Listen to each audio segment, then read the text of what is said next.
All right, let's welcome in Dennis Bernstein from the fourth period to kick off 2025. I am going to make a point of doing this, particularly with influential people of the hockey media. Let me present the case to you.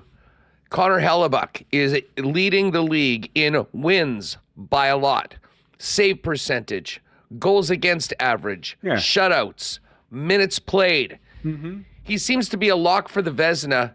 Mm-hmm. Should he not be the leader in the clubhouse right now for the Hart Trophy? Ooh. He's crushing everybody else on a number one team in the league, doing something no goalie's done in decades. Maybe.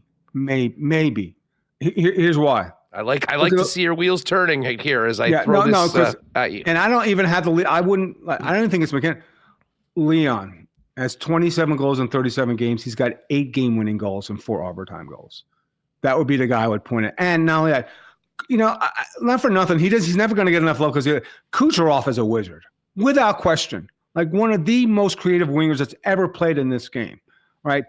I could, if you're not going to have a 125-point player this year, then maybe you make the case for Hellebuyck. It's, yeah. Put it this way, if he doesn't You're win not going to this convince year, me as a voter he's you number one. You just need to say that goalies are not eligible because he has been so much better and more valuable, like on every account. Like even if there was someone that was going to go for 60 goals, I mean, he's lapping the field at the most important position in the game that for whatever reason gets overlooked all the time. Well, but here's the numbers the one, and the team performance speaks for themselves. But here's what works against him, Hustler. If this was a crappy offensive team you had in Winnipeg, I get it. They're the third best offensive team in the league. That to me, that would hurt his candidacy because he's not Shesterkin because he doesn't have to go out and shut out every team. Like he does, like his effectiveness is there. I think that might work against him saying, this team is really, really good. And with a lesser goaltender, maybe they're like, all right, 8 to 10 points. But it didn't. Look, Winnipeg would not be a playoff team if they didn't have Hellebuyck, right? It's a damn good team, right? There's more than one reason they're at 705. So that's the only mitigating thing with respect to that.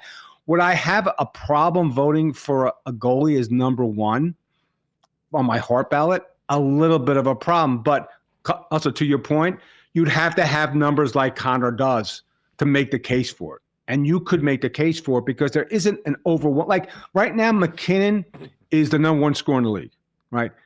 Is he overwhelmingly going to win the Hart? No, absolutely not. He's not, right? The team might not even win the division. So it's a tough call.